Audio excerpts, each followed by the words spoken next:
corporate, partly cultural, because બહુ ખાસ વસ્તુઓ થઈ હતી. આજના પ્રોગ્રામના બારેમાં તમને થોડી જાણ આપું. So very first, at the start, we have a very special session.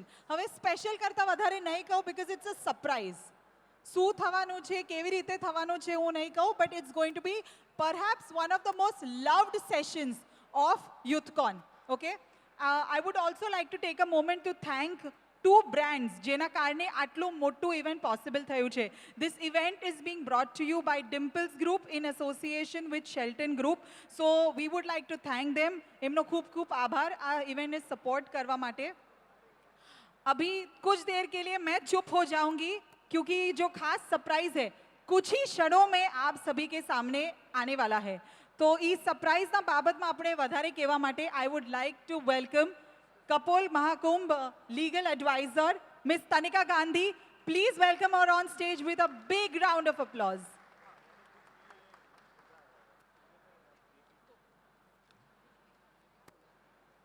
Thank you for that warm welcome, Pooja. Good morning, everyone. आप सबने फरीથી એકવાર જય Shri Krishna. So there are times in our life where we need expert guidance, we need motivation, we need some sort of that push in our lives, be it in our businesses, be it in our personal life, somewhere, right? So today's speaker is a man who is dedicated to the cause of motivating individuals, entrepreneurs, and transforming enterprises. He has inspired and built over 22 lakh individuals and is influencing over 21 networking companies, 11,000 entrepreneurs across 22 territories. Isn't that just great? Well, this is not it. There's more to him. He is considered as India's most effective entrepreneur, coach, motivational and confidence guru, and a sales master. He is the founder and chairman of Smart Training and Consultancy Services Private Limited. He is also known for bringing fire, passion, excitement, enthusiasm, love, affection, madness, and ruthlessness in his talks and transfer the same to our audiences today. His distinct forte is to make people think, enlighten about themselves, their present, and their future through extremely powerful, hard-hitting, inspiring communication and confidence, which ultimately transfers to his audience. I would now like to call upon the MD of Fortran Steel Private Limited and a co-committee member of Kapol YouthCon, Mr. Jatin Parekh, to speak a few words. Good morning. Jai Shri Krishna.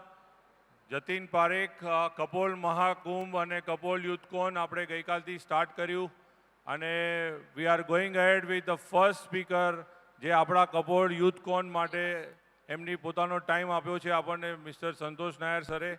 અને મને અહીંયા આગળ બોલવાનો મોકો એટલા માટે મળ્યો છે કે I have been a regular follower of Santosh Nair from 2008. We had done a Gurukul course of Santosh Nair in 2008, 9, 10 and lot many members of our Kapols. When Santosh Nair gave first of his event where Raghulila Mall of Kapol Business Council, and after that he has been able to give lot much to our Kapol community. And I have been a regular follower of his events, and we did the result multiplier last month, and now he has come up with result multiplier 2, which is happening in Sanmukhanand Hall on 3rd March. So I will request everyone to visit the stall and see if they can communicate with your staff and you can visit over there. Also, they are regularly running Gurukul batches, and these Gurukul batches is for the team members who are into business community. And આપણા નવા જનરેશનની અંદર છોકરાઓમાં બિઝનેસને development કેવી રીતે કરાવો અને એને જોબની તરફ નહીં વાળીને એને બિઝનેસની તરફ વાળવો, એ આપણા લોકોનું મેઇન ઇન્ટેન્શન છે. અને કપોલ યુથકોનના તરફથી આપણે બધાને નેટવર્કિંગ કરીને એકબીજાના બિઝનેસ વધારવા માટે જે એક્ઝિબિશન આ કરવામાં આવ્યું છે, તો આની માટે આપણે કાલે બી 4 સ્પીકરને રાખેલા છે. તો I will request everyone to join on tomorrow morning 10 o'clock also. તો હવે હું તનિકાને આપીશ અને આપણે પછી સંતોષ સરનું વેલકમ કરશું. Thank you.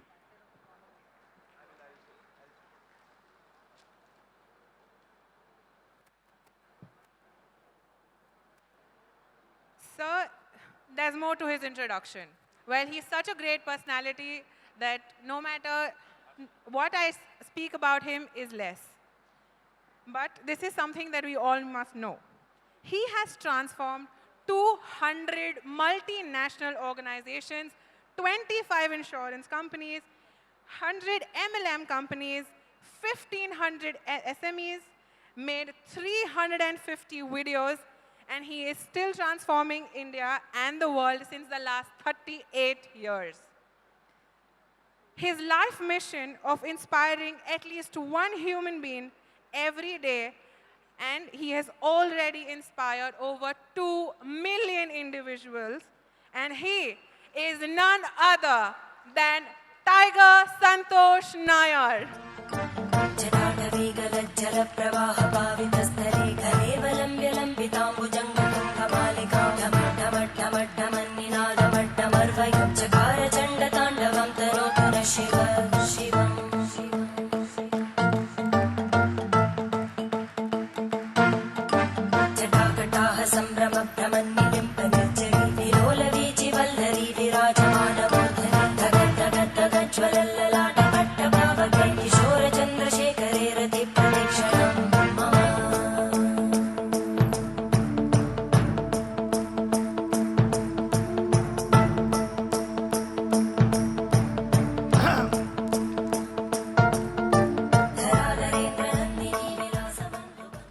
Okay, good morning everybody. ये बड़ा ठंडा गुड मॉर्निंग है. मेरा गुड मॉर्निंग आपके गुड मॉर्निंग से ज़्यादा लाउड था, तो आप लोगों को एक और चांस देता हूँ, एक और मौका देता हूँ. ये आपकी ज़िंदगी का लास्ट चांस होगा. जब मैं गुड मॉर्निंग बोलूँगा, मुझे आपकी ज़िंदगी का लाउडेस्ट गुड मॉर्निंग चाहिए. इसके बाद समझ लेना कि आपकी सोचने की, समझने की, बोलने की क्षमता चली जाएगी. इसके लिए आपकी ज़िंदगी का ये लाउडेस्ट गुड मॉर्निंग होना चाहिए. Are you all ready? Okay, good morning everybody. ये जो गुड मॉर्निंग था, ये 2000 करोड़ वाला गुड मॉर्निंग था, और पहला वाला जो है 50 करोड़ का गुड मॉर्निंग था. तो इससे एक बात तो साबित होता है कि आपके अंदर कहीं ना कहीं वो चाहत है, वो जुनून है, जिसकी वजह से आप बहुत बड़े पैमाने में पहुंच सकते हैं. यहाँ पर ये सब, ये आवाज़ है, ये डिस्टर्बेंस है, इसको बर्दाश्त कीजिए. Are you with me? इसको बर्दाश्त कीजिए और सब्जेक्ट के ऊपर ध्यान दीजिए. और मेरे को ये बताइए कि आप लोग यहाँ पर क्यों आए हैं? सुबह सुबह कोई काम धंधा नहीं है आप लोग के पास? सैटरडे मॉर्निंग क्यों आए हैं आप लोग? अपने कंफर्ट जोन से, बलारिया साहब बोलते हैं, अपने कंफर्ट जोन से बाहर आने के लिए मैं यहाँ पर आया हूँ. ये बहुत बढ़िया बात है. यस, क्यों आए हैं आप लोग? हाथ ऊपर करके एक एक करके बताइए. Yes sir, yes sir. आपसे मोटिवेट होने के लिए. मेरे से मोटिवेट होने के लिए. Okay, wonderful. Yes sir. Sharad bhai, आप क्यों आए हैं? कुछ नया चीज सीखने के लिए आए हैं. कुछ नया चीज. क्या सीखना चाहते हो आप? बिजनेस को बढ़ाना. अच्छा, बिजनेस को बढ़ाने के बारे में आप जानना चाहते हो. कितने लोग बिजनेस को बढ़ाने के बारे में जानना चाहते हो? सचमुच में कितने लोग बिजनेस को बढ़ाना चाहते हैं? अच्छा, बहुत बढ़िया. और बताइए क्यों आए हैं आप लोग यहाँ पर? Yes, gentleman out there. Yes, आप बोलिए, वहां खड़े रह के बोलिए. या हाँ, ये देखिए, माइक लीजिए और बोलिए. मोटिवेशनल स्पीकर्स तो बहुत अवेलेबल है मार्केट में. हाँ जी. बट हम बेस्ट ऑफ बेस्ट से डायरेक्ट ज्ञान पाना चाहते हैं. ओके, मोटिवेशनल स्पीकर मार्केट में बहुत है, लेकिन बेस्ट ऑफ बेस्ट आदमी से डायरेक्टली बात करके जानना चाहते हैं. Yes sir. આપણામાં પડેલી ઉર્જા हाँ. રિચાર્જ કરવા માટે આવ્યા. ओके, रिचार्ज करना है. ऊर्जा अपने पास है और इसको रिचार्ज करना है यहाँ पर. Yes sir. हेलो. आप बोलिए.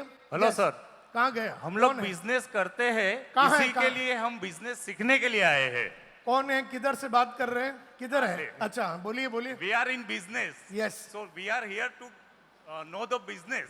ओके, हम लोग बिजनेस में हैं, लेकिन हमको बिजनेस के बारे में जानकारी लेनी है, इसके लिए आए हैं. Yes sir. सर 7 साल गुरुकुल के बाद वापिस पर्सनली मिल रहे हैं. ओके बहुत साल के बाद पर्सनली मिलने की बात हो रही है. Sir. Okay give me the screen, give me the sir एक सुना है संतोष भाई पिछवाड़े पे आग लगाते हैं और आग लगेगी तो गकड़ भागता है. खाली आग नहीं लगाता, पिछवाड़े को मारता भी है. ओके तो आप लोगों का सबका स्वागत करता हूं मैं इस प्रोग्राम में. कपोल यूथ कौन में मैं आप लोगों का स्वागत करता हूं. ये एक महाकुंभ चल रहा है आप लोगों का, इसमें मैं आप लोगों का स्वागत करता हूं. और आज का सब्जेक्ट जो मुझे दिया गया है, it is the making of A superstar entrepreneur. एक सुपरस्टार एंटरप्रेन्योर कैसे बनते हैं, इसके ऊपर विचार पेश करने के लिए मुझे बताया गया है. तो मेरे को ये बताइए, आपके हिसाब से आपने बहुत सारे एंटरप्रेन्योर्स को देखा, आपके हिसाब से कौन कौन सुपरस्टार एंटरप्रेन्योर्स है? कुछ नाम बताइए मुझे. सुपरस्टार एंटरप्रेन्योर्स के नाम बताइए जो आपके हिसाब से. हाँ जी, गौतम अडानी. गौतम अडानी सुपरस्टार है ऐसा ये बोल रहा है. यस, वहीं से बोल लीजिए, अभी माइक लाने का टाइम नहीं है. Yes, Ratan ji Tata. Ratan Tata. Yes, Ratan Tata. Yes, Ambani. Okay, Mukesh Ambani, Dhiru bhai Ambani. Elon Musk. Hitendra Balaria. या Hitendra Balaria is also Anupam Mittal. Vinesh Mehta. Vinesh Mehta. Yes, absolutely right. Aman Gupta boAt. हाँ जी. Aman Gupta boAt. Okay okay. Amit जो है, जो बोट वाला है, वो भी सुपरस्टार है entrepreneur. Yes, Elon Musk. Elon Musk भी सुपरस्टार एंटरप्रेन्योर है. बाबा रामदेव. बाबा रामदेव. बाबा रामदेव की जय. रामाकृष्ण दामानी साहब. यस यस, डी मार्ट का जो दमानी साहब है वो भी सुपरस्टार जेफ है. बिकोफ. ये सारे लोग सुपरस्टार एंटरप्रेन्योर हैं.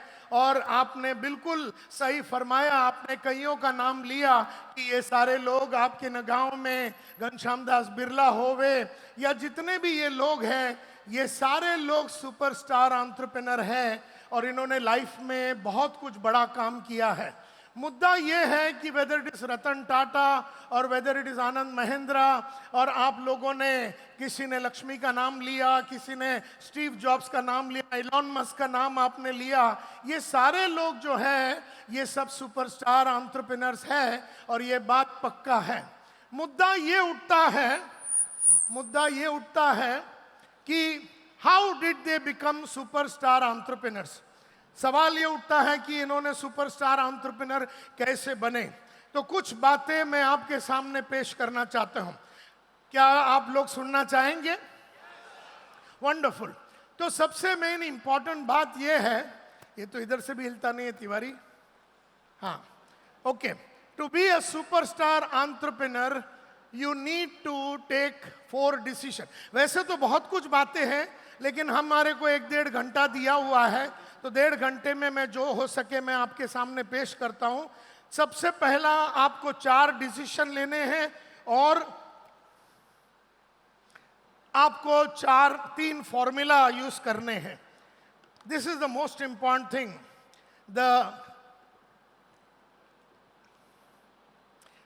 You have to take the 4 decisions and follow the 3 formula. सबसे पहला डिसीजन ये है, जो दिन हम लोग एंटरप्रेन्योर बनते हैं, जो दिन हम धंधे वाले बनते हैं, जो दिन हमने इस कंपनी की स्थापना की, जैसे मैंने स्मार्ट बोल के कंपनी को सन 2000 को 10 फेब को, यानी यस्टरडे 10 फेब सन 2000 को 3:01 में मैंने स्थापना की. तो हमें उस दिन 23 साल पहले, उसके पहले तो मैं 15 साल नौकरी करता था यूरेका फोर्ब्स में, रियल वैल्यू में मैं नौकरी करता था. नौकरी करने के बाद हमने 15 साल के बाद हमने जब धंधा चालू किया आज से 23 साल पहले, तो सबसे पहला डिसीजन एक एंटरप्रेन्योर को जो लेना है वो ये है कि आज के बाद इस धंधे को चलाने के लिए जो जो कौशल्य लगने वाला है, जो जो कैपेबिलिटी लगने वाली है, इस धंधे को चलाने के लिए, धंधा कुछ भी हो सकता है, मैं वो कैपेबिलिटी को खुद डेवलप करूंगा. इस धंधे को चलाने के लिए जो कैपेबिलिटी लगेगी, जो कौशल्य लगेगी, वो मैं या तो खुद डेवलप करूंगा, और अगर मुझे डेवलप नहीं करना है तो मैं ऐसे आदमी लोग को लाऊंगा जिसमें वो कौशल्य और कैपेबिलिटी है, और वो भी नहीं तो मैं ऐसे एक्सपर्ट्स को लाऊंगा मेरे कंपनी में। एक्सपर्ट यानी कि सेल्स का एक्सपर्ट, मार्केटिंग का एक्सपर्ट, मैन्युफैक्चरिंग का एक्सपर्ट, R&D का एक्सपर्ट, फाइनेंस का एक्सपर्ट। तो ऐसे एक्सपर्ट्स जिनका मार्केट में अच्छा नाम है कि वो लोग ये क्षेत्र में उस्ताद है, उन उस्तादों को मैं अपने कंपनी में लाऊंगा। इसका मतलब यह है या तो मुझ में क्षमता होनी चाहिए, या मेरे जो लोग हैं उनको मेरे को लाना चाहिए, या तीसरा मुझे कंपनी में एक्सपर्ट्स को लाना चाहिए। ये डिसीजन आपको लेना है, क्योंकि जब मैं नौकरी करता था तो मैं सेल्समैन था, तो मेरे ऊपर एक ग्रुप लीडर था, उसके ऊपर एक सुपरवाइजर था, उसके ऊपर एक ब्रांच मैनेजर था, उसके ऊपर एक deputy divisional sales manager, divisional sales manager, regional sales manager, district sales manager, general manager, deputy general manager, general manager, vice president, president, CEO, MD, chairman. ऐसे 19 लोग मेरे ऊपर थे जब मैं नौकरी कर रहा था। जो दिन मैंने धंधा चालू किया सन 2000 को 10 फेब 3:01 को, मैंने ये 19 जन का जो सपोर्ट है इसको काट दिया और मैं बन गया अकेला। और आज के बाद मेरे को ये जो ट्रेनिंग कंपनी है, या आपका बॉल बेरिंग का कंपनी है, या आपका स्टील का कंपनी है, ये तो आपको खुद चलाना है। तो इसका मतलब है या तो मेरे में क्षमता होनी चाहिए, या मेरे लोगों में क्षमता होनी चाहिए, या तो फिर मैं ऐसे एक्सपर्ट्स को लाऊं जिसमें वो क्षमता है जो ये धंधे को आगे बढ़ा सकता है। Are you clear? अगर क्लियर है तो हाथ ऊपर कीजिए। बढ़िया। तो ये पहला डिसीजन आपको लेना है। लेकिन धंधे वाला ये डिसीजन लेता नहीं है, वो अपनी काबिलियत, अपनी कैपेबिलिटी को अपग्रेड नहीं करता, ना ही फिर वो उस तरह का आदमी को लाता जो बापू है उस क्षेत्र में, उसको भी नहीं लाता, और सब काम खुद करने में लग जाता है। तो वो सुपरस्टार एंटरप्रेन्योर गौतम अडानी या वो सुपरस्टार एंटरप्रेन्योर धीरूभाई अंबानी बन नहीं सकता। धीरूभाई में ऐसी कोई खास खूबी नहीं थी, वो खाली एक एंटरप्रेन्योर थे, वो रिस्क लेते थे, और उनके पास जितने भी नए धंधे चालू किए, उन्होंने अगर ऑयल रिफाइनिंग का धंधा चालू किया तो सीधा ONGC का चेयरमैन को लाके बिठा दिया। अब ONGC का चेयरमैन को लाके बिठा दिया, अब आपको तेल के बारे में कुछ सोचने की जरूरत नहीं है, पूरा आपका धंधा वो चला देगा। हम गधे हैं, हम लोग क्या है, वो ऑयल का धंधे को सीखने में तुल जाते हैं, हम उसके अंदर पूरा घुस जाते हैं। घुसने की जरूरत ही नहीं है, बापू को लाया है, बापू चलाएगा उसको। और तुमको तकलीफ है तो बापू के नीचे 1-2 और आइटम को रखने का, जो बापू ही है, तो तुम्हारा काम चलता रहेगा। इसकी वजह से 140 कंपनी तुम बना सकोगे, नहीं तो तुम एक ही कंपनी के साथ जूझते रहोगे। यह है डिसीजन नंबर 1। डिसीजन नंबर 2, ये जो सुपरस्टार एंटरप्रेन्योर है, इनको एक बात की समझ है। 2 टाइप के काम होते हैं हमारे लाइफ में। एक को बोलते हैं प्रेडिक्टेबल वर्क, प्रेडिक्टेबल यानी निश्चित सुनिश्चित काम जिसका पैटर्न बन चुका है, और एक होता है अनप्रेडिक्टेबल वर्क। अनप्रेडिक्टेबल वर्क जो निश्चित नहीं है, सुनिश्चित नहीं है, ये 2 काम हैं। सुपरस्टार एंटरप्रेन्योर बनना है तो निश्चित काम जितने हैं, जैसे परचेस करना, ये तो निश्चित काम है, इससे माल लेना, इससे डिस्काउंट मांगना, माल को लाना। जैसा प्रोडक्शन करना, प्रोडक्शन तो निश्चित काम है, रॉ मटेरियल लाओ, मशीन के अंदर डालो, वहां से माल निकालो, उसको लोड करो, उसको पैकिंग करो, पैकिंग करके लोड करो और माल भेजो, माल भेजने के बाद बिल करो, बिल करने के बाद पेमेंट लो। ये तो निश्चित काम है, ये कोई अनिश्चित काम है नहीं, ये तो प्रेडिक्टेबल काम है, ये तो अनप्रेडिक्टेबल काम है नहीं, इसका तो पैटर्न तय हो गया है। गाड़ी चलाना ये एक निश्चित काम है। ऑफिस का ऑपरेशन, ऑफिस को खोलना, ऑफिस का बंद होना, फैक्ट्री का चलना, लोगों का पगार देना, ये सब निश्चित सुनिश्चित पैटर्न वाली काम है। निश्चित काम है संस्था करेगी, संस्था करेगी, हम नहीं करेंगे। अगर हम गधे हैं तो करेंगे। और आज सुबह 11 बजे तक गधे थे तो करेंगे कल भी। और अगर गधे नहीं हैं तो आज शाम से छोड़ेंगे इसको, क्योंकि निश्चित काम संस्था करेगी, संस्था के मैनेजर लोग करेंगे, संस्था के लोग करेंगे, और अनिश्चित काम वो हम करेंगे। It will be done by me. यानी आज दोपहर को 4 बजे अपने को एक ट्रेनिंग कंपनी को खरीदने का है और वो 20 करोड़ रुपया भाव बोल रहा है। ये हम लोग रोज करते हैं, हाँ या ना में जवाब दीजिए, हाँ या ना।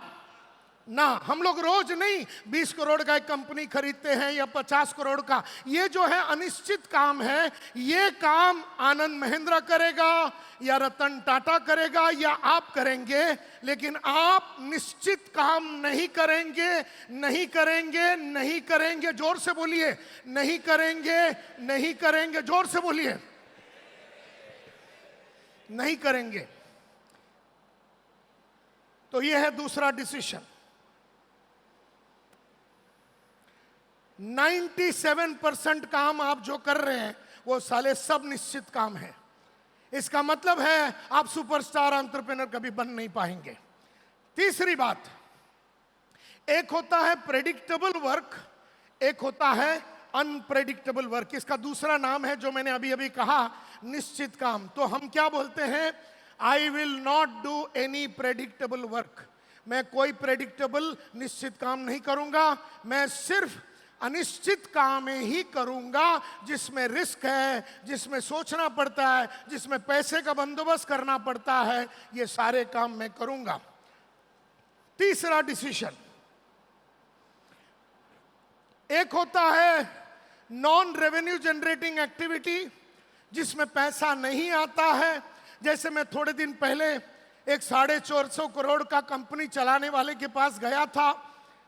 सुबह 9 बजे मैं और मेरा कलीग तिवारी और लक्ष्मी जो हमारी सीईओ है, हम गए थे। 450 करोड़ का कंपनी, भलारिया साहब वो सुबह 9 बजे बैठा है, सारे 50-60 वाउचर लेके और चेक लेके सारे वाउचर पे साइन कर रहा है, सारे चेक पे साइन कर रहा है। उसके बाप ने 30 साल ये धंधा चलाया और ये 20 साल से चला रहा है, यानी 50 साल हो गया।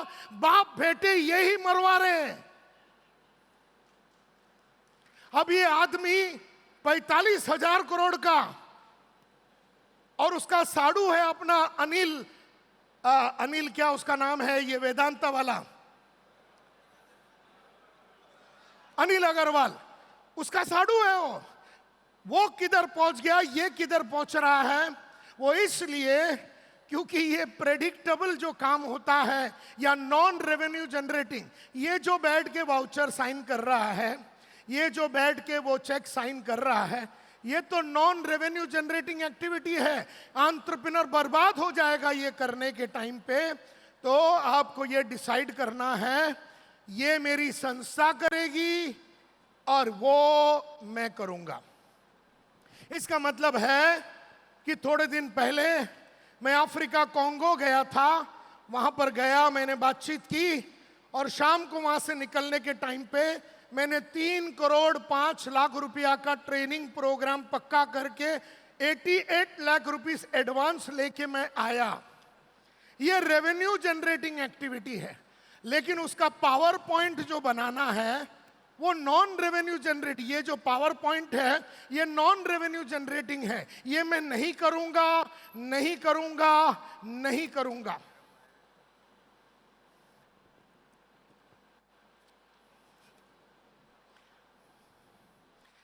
दूसरा, तो इसका मतलब है कि I will not do any non revenue generating activity. कोई भी नॉन रेवेन्यू जनरेटिंग एक्टिविटी आपको नहीं करना है, आपको सिर्फ रेवेन्यू जनरेटिंग एक्टिविटी करना है। रेवेन्यू में भी अगर आज आप अपने लेवल पे 50,000 का माल बेचते हैं रेवेन्यू लाने के लिए, थोड़े दिन के बाद ये काम दूसरे को दे दो और आप 5 लाख रुपये वाला काम करो। थोड़े दिन के बाद ये 5 लाख रुपए वाला किसी को सिखा दो और आप 50 लाख रुपया लाने का काम किया, मतलब रेवेन्यू में भी बड़ा रेवेन्यू लाने वाला काम आपको करना है, छोटा रेवेन्यू वाला नीचे खींचते रहना है आपको। Are you with me? अभी तक की बातें समझ में आया तो हाथ ऊपर कीजिए। बहुत बढ़िया। चौथा decision, I will only do what an entrepreneur is suppose to do. एक धंधे वाले को क्या करना चाहिए, मैं सिर्फ वही करूंगा। तो 3 बातें हैं। एक होता है धंधे वाला, एक होता है उस कंपनी के अंदर लीडर, और एक होता है मैनेजर। धंधे वाले का काम क्या है? धंधे वाले का काम है लगातार, Tiwari, can you bring the other one? Did you test both of them or did you test only this one? धंधे वाले का काम है रिस्क लेना, यानी जब वो 20 करोड़ रुपया का दोपहर को 4 बजे मैंने ट्रेनिंग कंपनी खरीदने को गया, ये मेरा काम है। वो ट्रेनिंग कंपनी को, इसको डाला है, ने ऑन किया,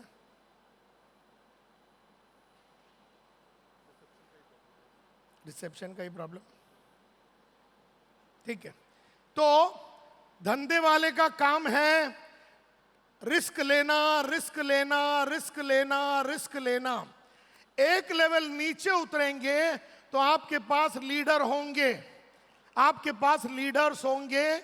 लीडर का काम है संस्था में ट्रांसफॉर्मेशन लाना, परिवर्तन लाना, संस्था में डिसरप्शन लाना और मार्केट में डिसरप्शन लाना। और तीसरा जो मैनेजर का काम होता है, मैनेजर का काम होता है डेली कॉम्प्लेक्सिटी को हैंडल करना, यानी मशीन आया कि नहीं, मशीन गया कि नहीं, माल डिलीवर हुआ कि नहीं, माल लिया कि नहीं, पेमेंट आया कि नहीं, बैंक में आदमी गया कि नहीं, रॉ मटेरियल आया कि नहीं, वाटर प्यूरिफायर रिपेयर हुआ कि नहीं, गाड़ी रिपेयर हुई कि नहीं, गाड़ी का डिलीवरी आया है कि नहीं, ये सब मैनेजर लोग करेंगे। संस्था में जो परिवर्तन लाना है वो आपका लीडर लोग करेंगे, और आपका काम है लगातार रिस्क लेना। मिसाल के तौर पे समझो आपका लीडर जर्मनी जाता है और वहां पर प्रिंटिंग का एक नया मशीन देखता है, तो जर्मनी में से वापस आता है आपका लीडर, आपका तिवारी, गिव मी दी पॉइंटर। जब आपका लीडर जर्मनी में जाता है, वहां पर प्रिंटिंग का एक नया मशीन देखता है, वो बहुत प्रभावित होता है और वो आपके पास आता है और वो बोलता है, सर अगर हमने ये प्रिंटिंग का मशीन ले लिया तो हमारा कॉस्ट 30% कम हो जाएगा, हमारा प्रॉफिट 20% बढ़ जाएगा और ये हमको मार्केट में एकदम बापू बना देगा, ये अगर हम लोगों ने सिस्टम डाला तो आपका काम, आप तो धंधे वाले हैं, आपका काम है उसको 4 क्वेश्चन पूछना। ये कितना टाइम में डिलीवरी मिलेगा? तो बोलता है सर 3 महीने में डिलीवरी मिलेगा। ये काम करने से अपने पास 400 एम्प्लॉई है, तो एम्प्लॉइज का क्या करेंगे? तो आपका लीडर बोलता है सर अपने को सिर्फ 200 एम्प्लॉय की जरूरत पड़ेगी, 200 को घर भेजना पड़ेगा। बोले साले पागल है क्या तू? ये तो यूनियन वाले हैं, अपना मनसे वाला, वो आके साला इधर धरना लगा, तू मेरी मारेगा क्या? बोले सर मैंने मनसे का लीडर से बात कर लिया है, अपना सेटलमेंट हो गया है, 200 आदमी लोग को बढ़िया सा कॉम्पेंसेशन दे के हम लोग घर में भेजने वाले हैं, कोई टेंशन होने वाली नहीं है, बाकी काम सब मैं संभालूंगा। तो बोले इनका सर्विस का क्या? बोले सर 3 साल पहले इन्होंने दिल्ली में, बेंगलोर में और बंबई में सर्विस का सेंटर खोला हुआ है, तो आपको चिंता करने की जरूरत नहीं है। तो बोले ये मशीन, इसको ला के इंटीग्रेट करने में कितना टाइम लगेगा? बोले सर 4 महीना लगेगा, उसका पूरा बंदोबस्त मैंने कर दिया है। बोले अगर अपने को ये मशीन का प्रॉब्लम हो गया और 1 साल बाद अपने को ये नहीं चाहिए, तो बोले सर उसका भी मैंने सेटिंग कर दिया। वहां पर एग्जीबिशन में बांग्लादेश का एक आदमी मेरे को मिला था, उसके साथ मैंने बात कर ली, उसके पास अभी पैसे नहीं है, लेकिन 1 साल के बाद अगर अपने को मशीन उसको देने का है तो 10% कम में वो ले लेगा। बोले अच्छा, तो बोले कितना रुपया इसका होगा? बोले सर इसका 8 करोड़ रुपया होगा। बोले 8 करोड़ रुपया कहां से लाएंगे? बोले सर 4 करोड़ रुपया तो अपना बैंक में पड़ा हुआ है रिजर्व में। बोले सर 4 करोड़ तो अपने पास पड़ा हुआ है, मैंने बैंक वाले से बात कर लिया है, वो 2.5 करोड़ रुपया अपने को एक्स्ट्रा लोन देने के लिए रेडी है, बाकी 1.5 करोड़ रुपया का बंदोबस्त आपको करना है। तो आप बोलते हैं यार अपना उधर का प्लॉट है, ठीक है कर दे। तुमने डिसीजन ले लिया, तुम्हारा काम खत्म हो गया।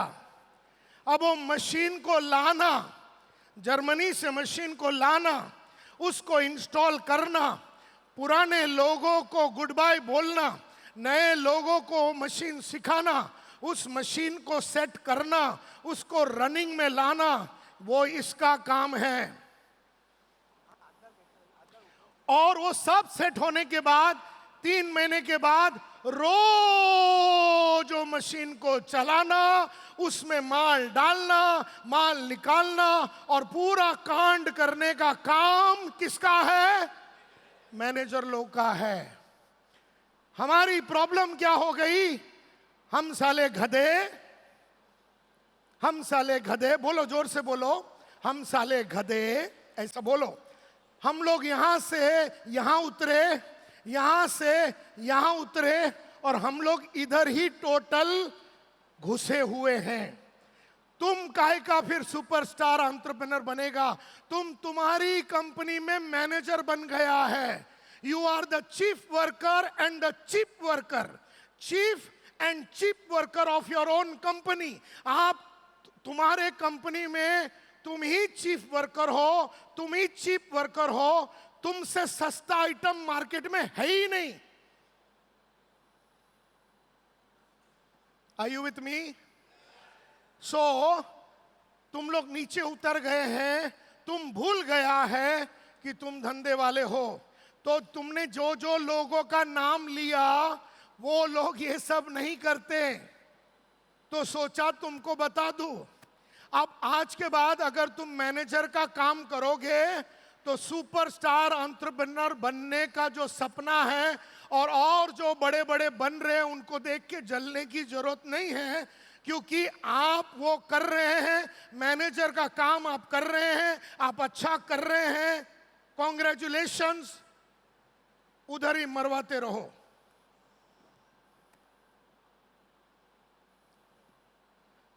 Are you with me? तो इसके ऊपर तो बहुत बातें हो सकती है, हमारे गुरुकुल प्रोग्राम में हम लोग इसको करते हैं। तो कहने का मतलब ये है, तो अगर वो 4 डिसीजन था तो 3 फॉर्मूले भी आपको याद रखने हैं जो सुपरस्टार एंटरप्रेन्योर का है।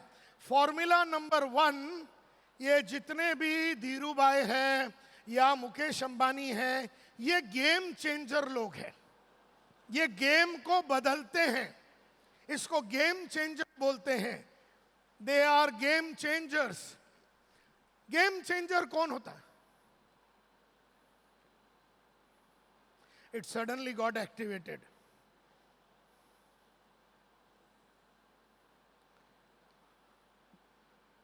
तो सवाल उठता है, ये मुकेश अंबानी, ये एलॉन मस्क जिसका नाम आपने लिया, ये सारे लोग, बोट वाले का नाम उस आदमी ने लिया, ये सारे लोग गेम चेंजर है। गेम चेंजर कौन होता है? तो अपन जरा देखते हैं। गेम चेंजर वो होता है एक ऐसा धंधे वाला who does something entirely new और innovative।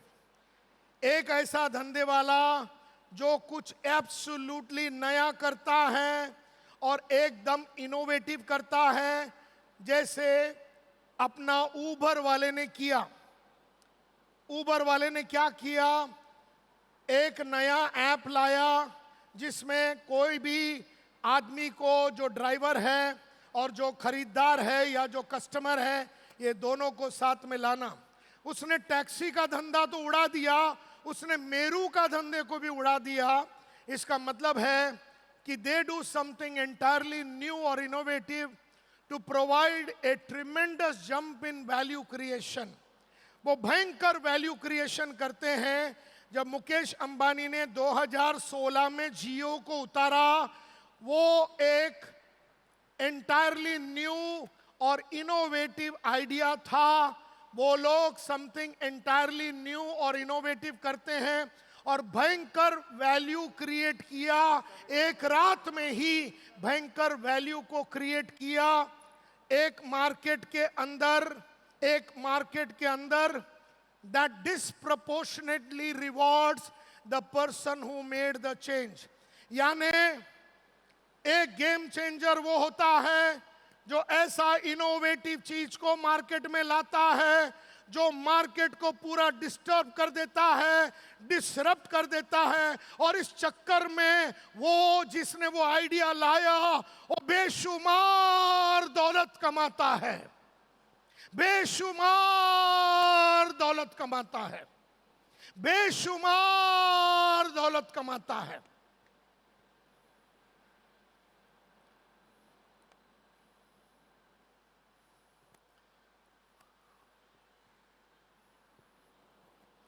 तो जियो ने वो आया तो जितने भी इंडिया में जितने भी मोबाइल कंपनी थे बंद हो गया. आइडिया को पता ही नहीं चला किसने लिया, उसका आइडिया घबरा गया, आइडिया को समझा ही नहीं, वोडाफोन को कुछ समझा ही नहीं. दोनों साथ में आ गए, आइडिया वोडाफोन, दोनों साथ में आने के बावजूद भी वो खड़े नहीं रह सके. अभी गवर्नमेंट ने उनको हाथ में लिया हुआ है आइडिया और वोडाफोन को. एकमात्र आदमी जो खड़ा है वो है सुनील मित्तल. वो कैसे भी करके ये लाइन का पुराना खिलाड़ी होने की वजह से वो झेल पाया. लेकिन मुकेश अंबानी के पास आज 40 से 45 करोड़ कस्टमर हैं और वोडाफोन के पास 15 करोड़ से भी नीचे हो गया. जो एक जमाने में दोनों को मिला के 60 करोड़ होता था, अब उनके पास दोनों को मिला के उनके पास 15 करोड़ नहीं है और इसके पास पूरा आ गया. इसको बोलते हैं सुपरस्टार एंटरप्रेन्योर. जो करते हैं गेम को बदलते हैं, गेम को बदलते हैं. तो वो मुकेश अंबानी हो सकता है,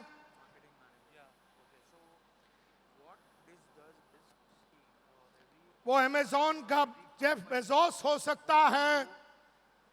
I would suggest you bring the laptop onto the top so that I can do it with my hand itself.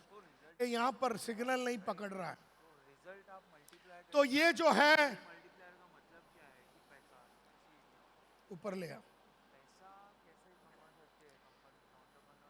Maruti जब 1980 में आया था उसने गेम को बदला, जिसके वजह से एम्बेसडर और प्रीमियम बंद हो गया. जो 50 साल से राज कर रहे थे उनको 15 साल में बंद करा दिया. बंद. इसको गेम चेंजर बोलते हैं. जब टाइटन 1985 में आई थी तो राज करता था उस जमाने में एचएमटी, जिसके पास 125 अलग अलग घड़ी थे. 5 से 9 साल में एचएमटी बर्बाद हो गया और खलास हो गया, क्योंकि वो लोग ऑटोमेटिक वॉचेस लेके बैठे थे. इन्होंने कॉर्ड्स टेक्नोलॉजी लाया. कॉर्ड्स टेक्नोलॉजी ने पूरी इंडिया को बदल डाला. अगर आप पीवीआर को देखेंगे, जैक मा को देखेंगे, अगर आप ओयो को देखेंगे, अगर आप एकता कपूर को देखेंगे, रामदेव बाबा को देखेंगे, यूट्यूब वाले को देखेंगे, जूम वाले को देखेंगे, फ्लिपकार्ट वाले को देखेंगे, ओला वाले को देखेंगे, गूगल को देखेंगे, मामा अर्थ वाले को देखेंगे, लेंसकार्ट वाले को देखेंगे, इन्होंने मार्केट को डिस्टर्ब किया, इन्होंने मार्केट को डिसरप्ट किया. ये गेम चेंजर्स होते हैं, ये गेम को बदलते हैं, गेम खेलते नहीं हैं, ये गेम को बदलते हैं. And that is the most important. ये शुगर कॉस्मेटिक वाली, ये लोग सब शार्क टैंक में बैठते हैं. ये सब शार्क टैंक में, ये जोमेटो वाला, ये बोट वाला जिसका नाम आपने लिया, ये शादी.com वाले, इन्होंने गेम को टोटली बदला. क्या करते हैं ये लोग? दे डिसरप्ट द इंडस्ट्री. वो इंडस्ट्री को डिसरप्ट करते हैं, वो इंडस्ट्री को क्या करते हैं, डिस्टर्ब करते हैं, वो इंडस्ट्री को अपसेट करते हैं, वो इंडस्ट्री को इंटरप्ट करते हैं, वो इंडस्ट्री को अनसेटल करते हैं। और जो ये नहीं करता वो टोटल कंपटीशन में लड़ते रहता है, रोज भाव गिराते रहता है, क्योंकि वो कंपटीशन से लड़ रहा है। ये लोग कंपटीशन से लड़ते नहीं हैं। इनकी खास बात क्या है, ये कंपटीशन के बारे में सोचते नहीं हैं। मुकेश ये नहीं सोचता वोडाफोन क्या कर रहा है, वो ये नहीं सोचता एयरटेल क्या कर रहा है, वो ये नहीं सोचता कि आइडिया क्या कर रहा है। वो लोग को जो करना है करे, हमको वो करना है जिससे मार्केट में कस्टमर एक रात में अपने साइड में आ जावे और ये लोग सब लोग डूब जावे। इसको डिसरप्शन बोलते हैं। और आने वाले दिनों में सिर्फ डिसरप्ट करने वाले धंधे वाले का राज होने वाला है। बाकी तड़प तड़प पे जिएंगे, मरेंगे नहीं।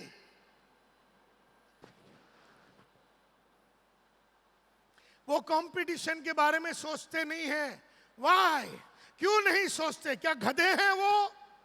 क्या मुकेश को अक्ल नहीं है? वो वोडाफोन के बारे में क्यों नहीं सोचता? वो एयरटेल के बारे में क्यों नहीं सोचता? वो उबर वाला, टैक्सी वाले के बारे में क्यों नहीं सोचता? क्योंकि अगर तुमने उनके मापस सोचने को चालू कर दिया, उसके कंपटीशन में ही तुम माल उतारोगे। वो भाव कम करेगा, फिर तू कम करेगा, फिर वो कम करेगा, फिर तू कम करेगा, फिर वो उधार देगा, तू और ज्यादा उधार देगा, वो चड्डी उतारेगा, तू बनियान उतारेगा।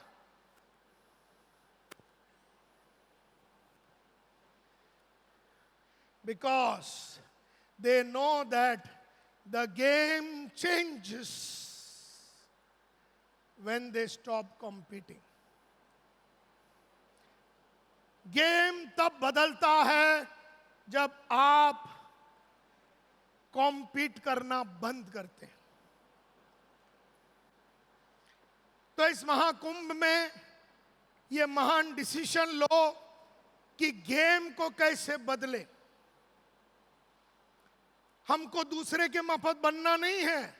हम प्रिंटिंग में हैं, आप प्रिंटिंग में हैं, आप वो कर रहे हैं, उसका थोड़ा ऊपर नीचे मैं कर रहा हूं। आप सर्विस 2 घंटे में दे रहे, मैं 1.5 घंटे में देने चालू। इसमें मारा मारी ही चलता रहेगा और इसमें आप एंटरप्रेन्योर से, लीडर से, मैनेजर उतरते उतरते उधर ही मरेंगे। रोज के लफड़े में आप उठ ही नहीं पाएंगे।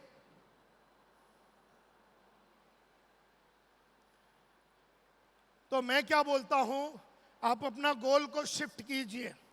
Shift your goal, shift your goal. Is the smartisans all there inside? Tell them to not miss it. उनको बोलो ये मिस नहीं करे। बाहर बोल दे अपने सीईओ को।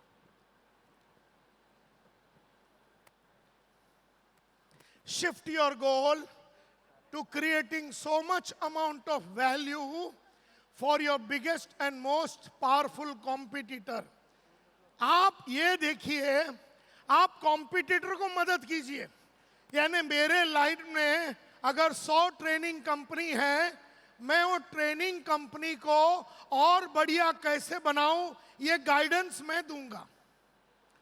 ट्रेनिंग कंपनी कैसे चलाना है, ये गाइडेंस मैं दूंगा। मैं आप लोगों को रास्ता दूंगा। मैं आप लोगों को क्लाइंट कैसे लाना है ये बताऊंगा। मेरे लाइन में मैं रहूंगा बापू, और मैं तुम लोगों को गाइड करूंगा, डायरेक्ट करूंगा, मोटिवेट करूंगा। तुम्हें अपना धंधा कैसे चलाना है ये मैं बताऊंगा। हालांकि मैं भी तुम्हारे धंधे में हूं, लेकिन मैं तुम्हारा गाइड, मैं तुम्हारा मोटिवेटर, मैं तुम्हारे इंडस्ट्री में सब कुछ पहला करूंगा। और आप लोगों को खाली मेरे भरोसे पे रहना है। मैं नई नई बातें करूंगा, तुम नई नई करना, लेकिन ये मार्केट का लीडर हम ही रहेंगे। अपना कॉम्पिटिटर अपना कस्टमर बनाओ। अपना कॉम्पिटिटर को अपना कस्टमर बनाओ। अपना कॉम्पिटिटर को अपना कस्टमर बनाओ, उसको आइडिया दो धंधा कैसे बढ़ाने का। उसको आइडिया देने के चक्कर में वो अपना धंधे को बढ़ाएगा, तेरा तो 10 गुना बढ़ेगा ही बढ़ेगा। And that is the most important aspect of life.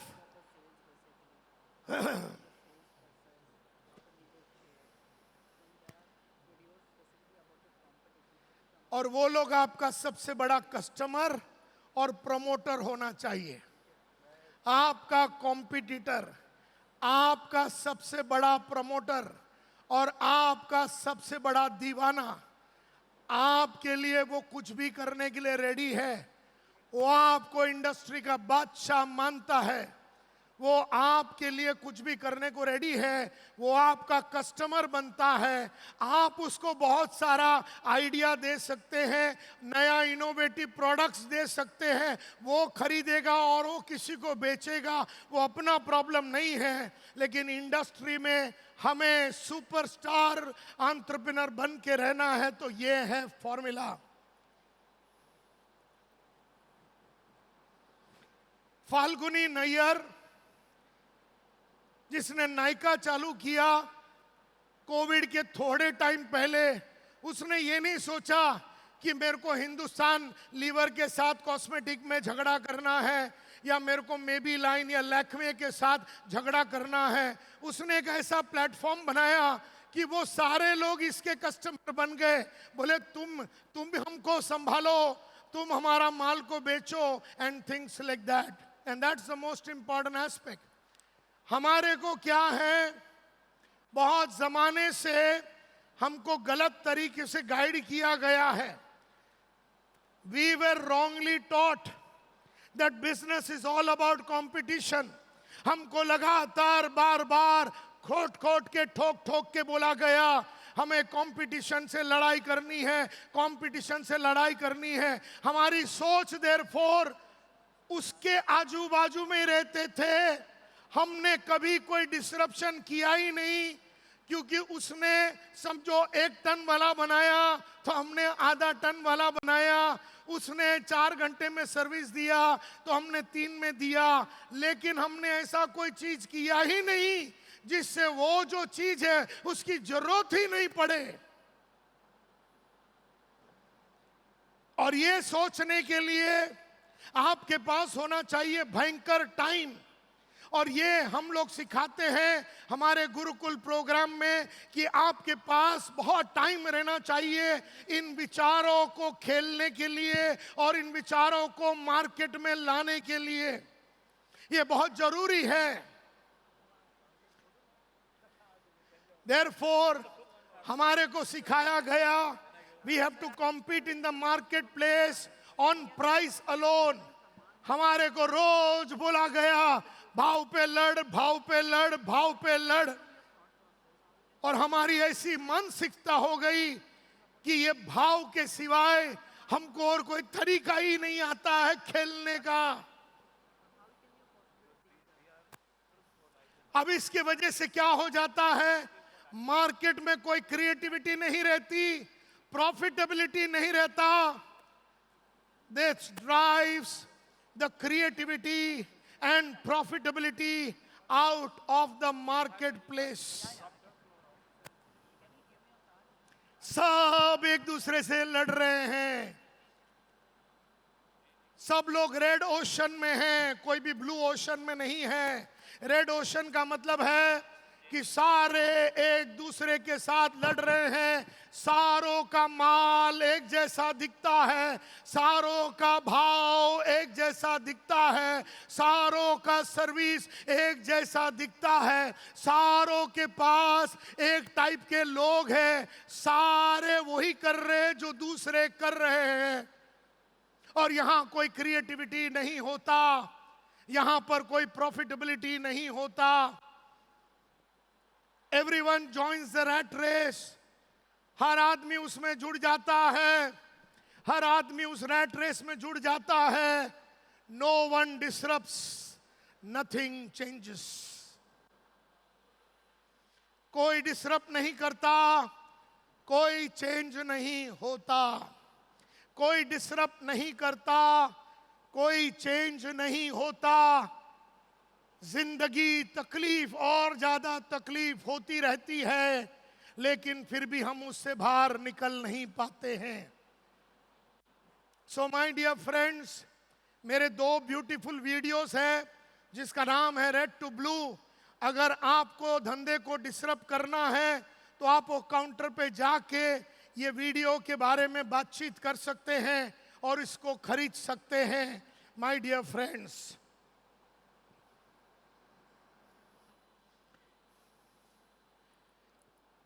ये जो सुपरस्टार एंटरप्रेन्योर होते हैं, जो गेम चेंजर होते हैं, they come up with new ideas.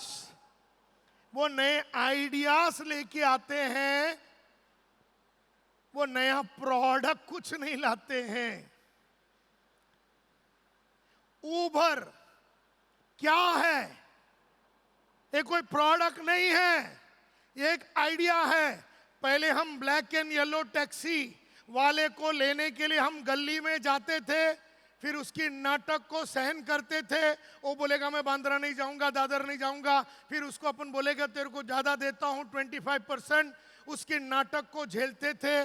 फिर मेरू आया, मेरू को अपन फोन करते थे तो वो टैक्सी भेजता था, लेकिन मेरू की अपनी मनमानी भी हो सकती थी।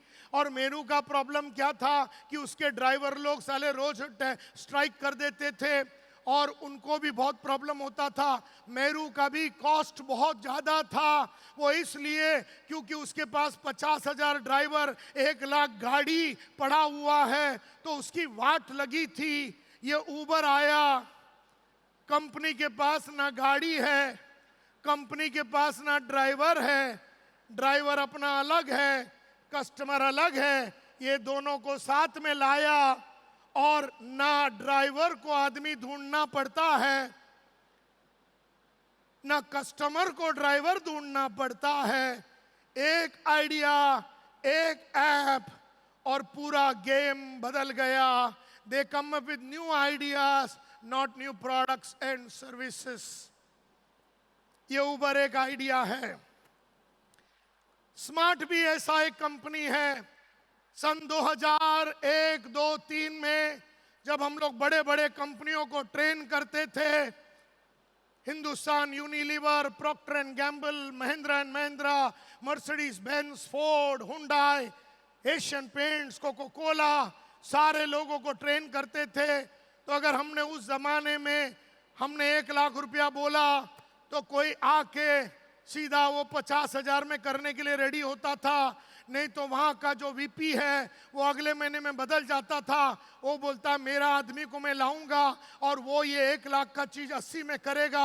2 महीने के बाद हम वापस जाते थे, वहाँ एक नया जीएम आया, वो अपना हिसाब किताब करने के लिए अपना 80,000 को 70 कराता था।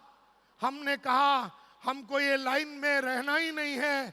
हमने सीधा 2003 में स्मॉल एंड मीडियम एंटरप्रेन्योर्स के तरफ हमने पूरी कंपनी को झुका डाला और पिछले 20 साल में पूरे इंडिया में स्मॉल और मीडियम एंटरप्रेन्योर्स जो 1 करोड़, 10 करोड़, 40 करोड़, 2000 करोड़ तक का, जो 1 करोड़ से 2000 करोड़ तक का जो कंपनियां हैं, उनके साथ हमने काम करने चालू किया। हमने मार्केट को डिसरप्ट किया, राज किया। अभी बहुत सारे आइटम घुस के आए हैं। अगले 1 साल के अंदर स्मार्ट फिर डिसरप्ट करेगा मार्केट को। हम अभी 1 साल के अंदर बड़ा कांड करने वाले हैं और हम फिर मार्केट को डिस्टर्ब करेंगे। और आप लोगों का आशीर्वाद रहा तो ये पक्का होगा। ये किए बिना मैं मरने वाला नहीं हूं। I am going to disrupt the market again. I am not going to compete. ये जो 99 रुपीस में लोग देते हैं वो सब हम नहीं करने वाले हैं। हम अपने भाव पे धंधा करेंगे। हमने अपने भाव पे धंधा पिछले 23 साल में किया, आज भी कर रहे हैं और कल भी करते रहेंगे। हम किसी के साथ झगड़ा नहीं करेंगे। हम इंडस्ट्री में डिसरप्शन लाएंगे, हम लीड करेंगे। तेरे को भी सिखाएंगे, तू भी ट्रेनर है, तेरी ट्रेनिंग कंपनी को आगे बढ़ाएंगे, तेरे लोगों को आगे बढ़ाएंगे, तेरे को मदद करेंगे आगे बढ़ने के लिए। इस चक्कर में हम रहेंगे लीडर।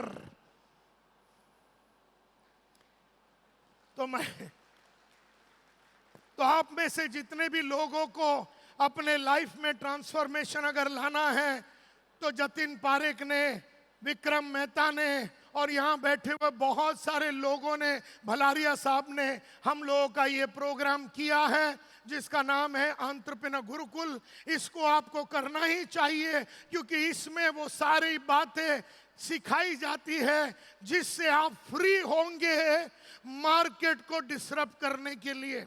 आपको मैनेजर से लीडर, लीडर से एंटरप्रेन्योर, ये रास्ते पे हम वापस भेजेंगे, ये हमारा वादा है।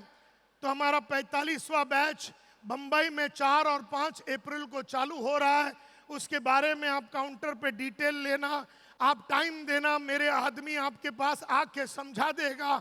अगर आपको ठीक लगे तो आप लोग लेना। इस प्रोग्राम में हम आप चक्रव्यूह में क्यों फंसे हुए हैं ये सिखाते हैं। इस प्रोग्राम में लोगों को कैसे मैनेज करना ये सिखाते हैं।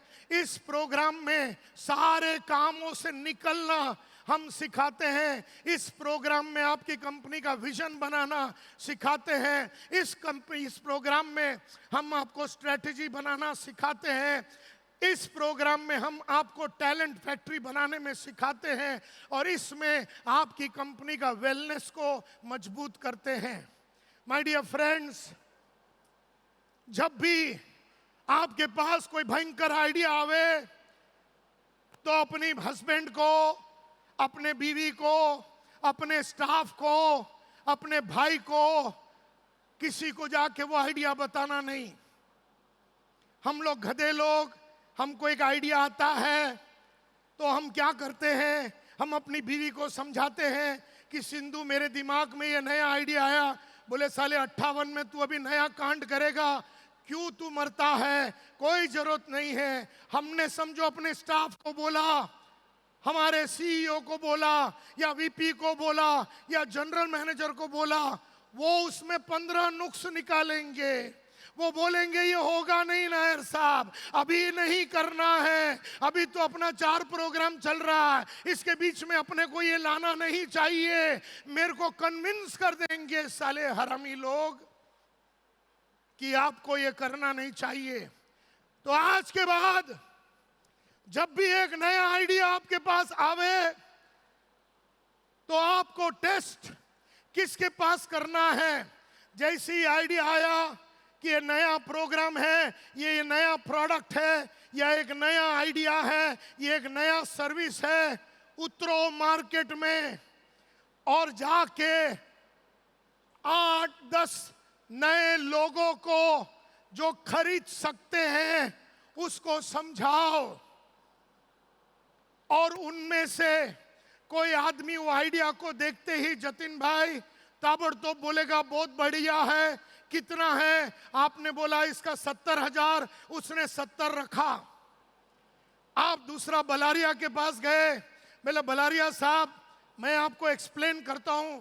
बलारिया बोलता है इसमें 2 तब्दीली कर दे नायर, इसके आगे वाले चीज को और पीछे वाले चीज को जरा बदल दे और इसका भाव को तू ज्यादा कर ले, मेरा पैसा तू पकड़।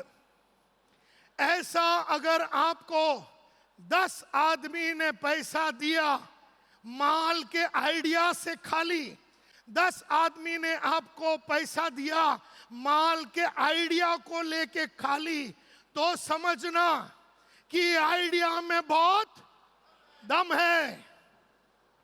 अपने जीएम को जाके मत बता, अपनी बीवी और हस्बैंड को तो बिल्कुल मत बता, अपने स्टाफ को तो बिल्कुल मत बता, अपने यार दोस्त लोग के साथ बार में बैठ के उसको मत बता, मत बता, मत बता।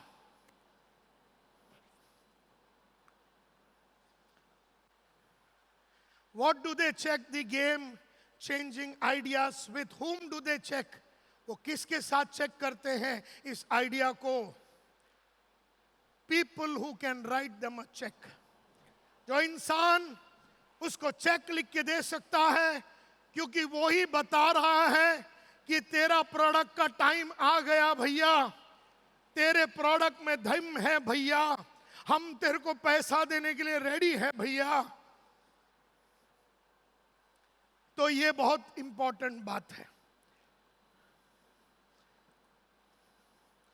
और हम लोग गधे लोग, एक आइडिया आया, उस आइडिया को बोलेंगे इसको और बढ़िया बनाते हैं, इसके ऊपर और R&D करते हैं, और R&D करते हैं, और R&D करेंगे, फिर उसको और सुधारेंगे और बेटर बनाएंगे, उसका रंग को बदलते हैं। अबे साले गधे,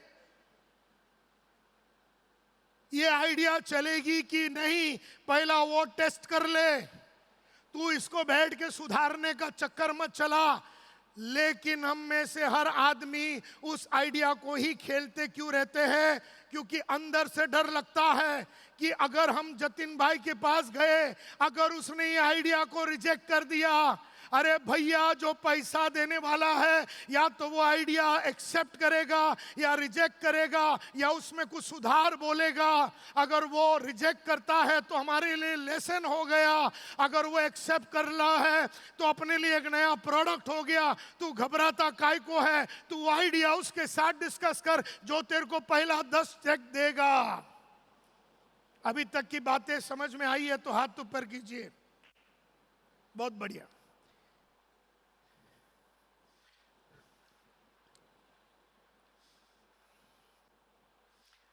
अच्छा, ये जो सुपरस्टार एंटरप्रेन्योर होते हैं, ये अपने आप को धक्का कैसे मारते हैं?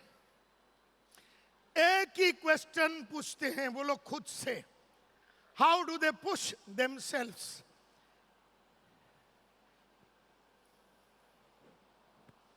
एक ही question, how far can I go? जब मैं 200 सेल करता था as a branch manager Eureka Forbes में, हमने अपने आप से पूछा हाउ फार कैन आई गो, और कितना जा सकता हूं? तो मेरे मन ने कहा 300। हमने 300 किया। जब 300 किया, हमने अपने आप से पूछा, hey Nair, how far can you go, और कितना लंबा जा सकता है? हमने बोला 400। हमने 400 किया, और जब हमने 400 किया, हमने अपने आप से पूछा, ए नायर, तू कितना और लंबा जा सकता है? How far can you go, how far can you go, how far can you गो? मुकेश अंबानी भी यही पूछते रहता है, और कौन सी हद पार करूं? क्योंकि हमें हद में रहना नहीं है, हमें औकात में नहीं रहनी है, हमें औकात से बाहर खेलना है।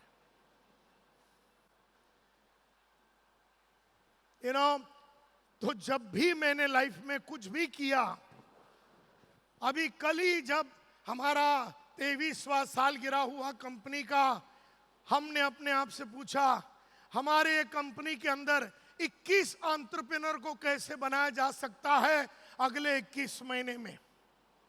How can I create 21 entrepreneurs with in smart who run independent businesses? तो मैं अपने आप से पूछ रहा हूं, अब और कौन सा कांड करूं?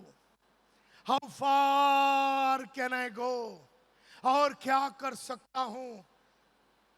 आप जितने भी सुपरस्टार एंटरप्रेन्योर्स का नाम लिया, वो यही देखते हैं। फिर जब वो अचीव करते हैं, फिर पूछते हैं हाउ फार कैन आई गो, और उसके बाद फिर पूछते हैं हाउ फार कैन आई गो, और उसके बाद फिर पूछते हैं how far can I go, how far can I गो?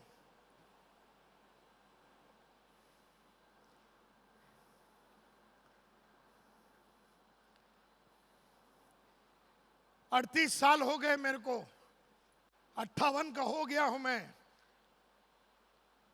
अभी तो मैं कच्ची कली हूं, अभी तो मैं अंगड़ाई ले रहा हूं ये धंधे में, ये ट्रेनिंग के धंधे में 27 साल हो गए।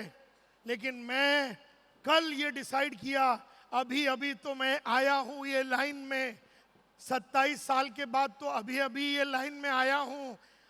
How far can I go, how far can I go, how far can I go.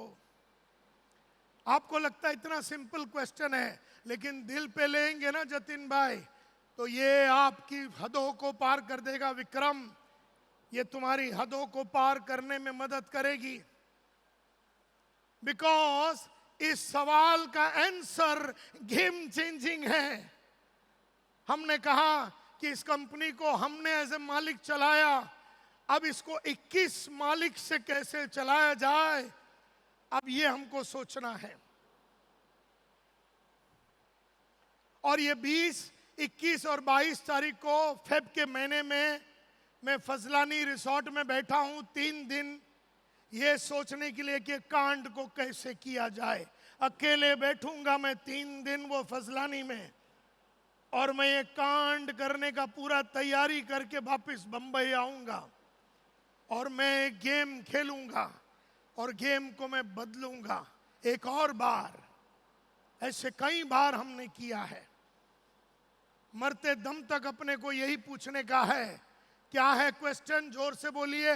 How far can I गो? एक और बार, हाउ फार कैन आई गो? एक और बार जोर से, हाउ फार कैन आई गो? एक और बार जोर से, हाउ फार कैन आई गो? आप हाउस वाइफ है, अपने आप से पूछो, अब कौन सी हद पार कर सकती हूं मैं? आप एक माँ हैं, हाउ फार कैन आई गो? आप एक जीएम हैं, हाउ फार कैन यू गो? आप एक धंधे वाले हैं, हाउ फार कैन आई गो? और ये सारे लोग कमिटमेंट पहला करते हैं, सोचते बात में हैं। अभी मैंने बोल दिया बलारिया साहब कि अपने को 21 एंटरप्रेन्योर स्मार्ट के अंदर 21 महीने में बनाने का है। मेरे बाप को भी नहीं मालूम कैसे करने का है, मेरे बाप को भी नहीं मालूम। तो ये जो लोग होते हैं ना सुपरस्टार एंटरप्रेन्योर, ये लोग एक फॉर्मूला को यूज करते हैं। उस फॉर्मूला का नाम है द 6C, आजादी मल्टीप्लिकेशन प्रोसेस। वो अपने आप को आजाद करते रहते हैं, बड़े कामों के लिए आजाद करते रहते हैं, बड़े कामों के लिए आजाद करते रहते हैं। और उसके लिए वो एक फॉर्मूला यूज करते हैं। उस फॉर्मूला का नाम है द 6C, आजादी मल्टीप्लिकेशन प्रोसेस। कहते हैं जिंदगी में वही लोग आगे बढ़ते हैं जो 6C को प्रैक्टिस करते हैं। तो कहते हैं सबसे पहला आपको कमिटमेंट करना पड़ता है। जब आप कमिटमेंट करोगे, कमिटमेंट के बाद उभरेगी एक नई कलाकारी जिसका नाम है करेज। करेज के बाद उभरती है आपके अंदर की क्रिएटिविटी। अब जब वो क्रिएटिविटी के साथ आप काम करते हैं तो आप में डेवलप होती है एक नई कैपेबिलिटी। उस कैपेबिलिटी के डेवलप होने की वजह से आपके अंदर आता है जबरदस्त कॉन्फिडेंस। और कॉन्फिडेंस के बाद आपको रुकना नहीं है, क्योंकि रुका हुआ पानी और ठहरा हुआ इंसान दोनों सड़ जाता है। आपको नया कांड करना है, उसको बोलते हैं कंटिन्यूटी। अब इसको मैं थोड़े, अगर समझो आपको पब्लिक के सामने खड़े रह के बात करने को नहीं आता, समझो जैसे मैं आज आपके सामने खड़े रह के बात कर रहा हूं। आज से 28 साल पहले हमको पब्लिक के सामने खड़े रह के बात करने को नहीं आती थी। हमने देयरफॉर एक दिन कमिट किया। और कैसे कमिट किया? हुआ ये कि हम इंडिया के नंबर 1 सेल्समैन थे यूरेका फोर्ब्स में। यूरेका फोर्ब्स में 3,500 सेल्समैन डोर टू डोर जाके वैक्यूम क्लीनर भेजते थे 1985 में। 4 वैक्यूम क्लीनर का एवरेज होता था सर महीने का। मतलब यूरेका फोर्ब्स के 3,500 सेल्समैन महीने में 4 एवरेज वैक्यूम क्लीनर भेजते थे। अगर आपने 8 बेचा तो आपका ब्रांच मैनेजर आपको वर्ली में उड़पी होटल में लेके जाए के मंथ एंड में खाना खिलाएगा। अगर आपने 10 बेचा तो आपका रीजनल मैनेजर आपको उससे भी बढ़िया रेस्टोरेंट में लेके जाके खाना खिलाएगा। अगर आपने 14 बेचा, 12 से 14 बेचा, तो हमारे कंपनी का मैनेजिंग डायरेक्टर अखिल मरफतिया साहब अपने स्टैंडर्ड 2000 रोवर कार, उस जमाने का सबसे महंगा गाड़ी में आता था और हमें ज्वेल ऑफ इंडिया बोल के वर्ली में जो होटल है वहां पर खाना खिलाने लेके जाएगा। आपको जो मनता खिलाएगा और आपको कोई भी पार्ट ऑफ द बॉडी में वो चुम्मा लगाने के लिए रेडी हो जाएगा। अगर वो आप बोलेंगे कि मेरे को आप इधर चुम्मा लगाओ, तो मरफतिया साहब आपको पिछवाड़े में चुम्मा लगाएगा। इतना दीवानगी थी उस कंपनी के अंदर। पहले ही महीने में मैंने 26 वैक्यूम क्लीनर बेचा 20 दिन के अंदर। अगले महीने में मैंने 32 बेचा, अगले महीने में 33, अगले महीने में 36, अगले महीने में 37, अगले महीने में 39, अगले महीने में 41, अगले महीने में 43। लेकिन मैंने प्रीवियस मंथ से कम कभी नहीं बेचा। तो मेरे ब्रांच मैनेजर अनिल कुमार गुप्ता ने एक दिन मेरे हाथ को पकड़ा और बोले चल, और मेरे को एक 100 नए सेल्समैन के सामने एक बहुत ही सुंदर रूम के अंदर खड़ा कर दिया। खड़ा करके मेरे को बोला बोल। तो मैंने बोला सर क्या बोलूं? वो बोला बता। मैं बोला सर क्या बताऊं? तो बोला कि तू इतना बढ़िया काम करता है, रोज एक माल भेजता है, कैसे करता है, कैसे रिपोर्ट लिखता है, अपनी पूरी कहानी सुना। मैंने वो 100 जन को देखा, मेरे आंख से पानी आया, कान से धुआं आया, मुंह से एक वर्ड नहीं आया और मैं कुछ बोल नहीं सका। तब मेरे को समझ में आ गई कि हम 1 to 1 बेचने में उस्ताद है, लेकिन 100 आदमी सामने बैठ जावे तो अपनी औकात नहीं है। उस दिन हमने ये फॉर्मूला चालू किया था 1986 में। तो हमने क्या किया, हमने बोला कि अगले 3 से 6 महीने के अंदर हम पब्लिक स्पीकिंग करेंगे। जितने भी बंबई में कोर्स है वो पब्लिक स्पीकिंग करेंगे और पब्लिक के सामने खड़े रह के भयंकर बोलेंगे। तो सबसे पहला हमने किया कमिटमेंट, सी फॉर कमिटमेंट, कि हम 6 महीने के अंदर बहुत ही बढ़िया बात करेंगे। ये हमने कमिटमेंट किया। अब कमिटमेंट का डेफिनेशन देखिए। कमिटमेंट एक ऐसा वादा है कुछ करने का जिसकी आज करने की आप में क्षमता नहीं है। कमिटमेंट सुबह उठने वाला कमिटमेंट नहीं, 5:30 बजे उठना, योगा करना, वो नहीं। कमिटमेंट का मतलब क्या होता है आज समझ लो। कमिटमेंट एक ऐसा वादा है कुछ करने का जिसकी आज मुझ में करने की क्षमता नहीं है। जब मैंने बोला कि 6 महीने में मैं पब्लिक के सामने खड़े रह के धुआंधार बात करूंगा, तो मुझ में वो एबिलिटी नहीं थी। Are you with me? तो हमने पहला कमिट किया। जब हम 300 का कमिटमेंट कर रहे थे तो हमारे पास 200 की औकात थी। जब हमने 500 का कमिटमेंट किया तो हमारे पास 400 की औकात थी। तो आपको जब कमिटमेंट करना है, कमिटमेंट एक ऐसा वादा है कुछ करने का जिसकी क्षमता और कैपेबिलिटी आज आप में नहीं है। मतलब कमिटमेंट करने के टाइम आपके पास ये नहीं होती। मैंने पब्लिक स्पीकिंग का कमिटमेंट किया जब मेरे में वो कैपेबिलिटी नहीं थी। आपने समझो आपका 1 लाख स्क्वायर फीट का फैक्ट्री है, आपने कहा कि मैं 50 लाख स्क्वायर फीट का फैक्ट्री डालूंगा। तुम्हारे बाप को भी नहीं मालूम कि 1 लाख स्क्वायर फीट से 50 लाख स्क्वायर फीट तुमने कमिट किया। जब भी तुम कमिट करोगे कुछ ऐसा करने का जिसकी क्षमता आज तुम में नहीं है, निश्चित रूप में तुम्हारा दिल धड़केगा, घबराहट होगी, फटेगी।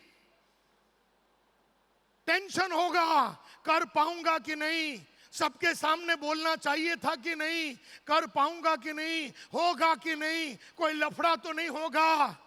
तो जब भी आप बड़ा कमिटमेंट करेंगे तो आपके अंदर घबराहट पैदा होगी, आप रेस्टलेस हो जाएंगे, आपको डर लगेगा। और अगर आपने उस डर के वजह से गिव अप कर दिया, अगर उस डर के वजह से आपने गिव अप कर दिया, इसको फियर बोलते हैं, डर बोलते हैं, और बावजूद इसके कि आपको घबराहट हो रही थी, बावजूद इसके कि आप बहुत लो फील कर रहे थे, बहुत अकेले फील कर रहे थे, बहुत रेस्टलेस फील कर रहे थे, और आपने कहा कुछ भी हो जाए मैं करके रहूंगा, तो ये उभरेगी, ये उभरेगी, ये उभरेगी। इसका मतलब है my dear friends, ladies and gentleman, courage किसके बाद आएगी? करेज किसके बाद आएगी? कमिटमेंट के बाद ही आती है। याद रखिए, लाइफ में ये इसके पहले नहीं आएगी, ये इसका नंबर है, इसके पीछे ही आती है। पहला गांधी कमिट करेगा कि मैं देश को आजाद करूंगा। गांधी के बाप को भी नहीं मालूम देश को आजाद कैसे करना है, पहला कमिटमेंट कर दिया। लोगों ने कहा, ये पागल है तू, इतना बड़ा ब्रिटिश साम्राज्य, इतना गोला बारूद, इतने बंदूक हम कैसे करेंगे?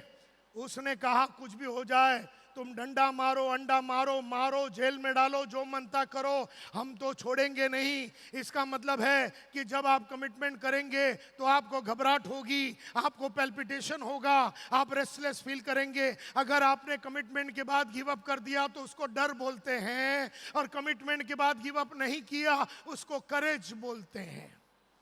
एक बार करेज आ गई तो फिर आपका दिमाग चलने चालू हो जाता है। अवे करवानू सू, केवु रीति करवानू। तो ये जो है, ये जो खोपड़ी चलने की जो बात होती है ना, वो इसके बाद ही होती है। खोपड़ी इसके पहले नहीं चलती, क्योंकि अब आपने कमिट कर दिया कि इस लड़की से शादी करूंगा, इसको हम मर जावे इसी को पटाएंगे।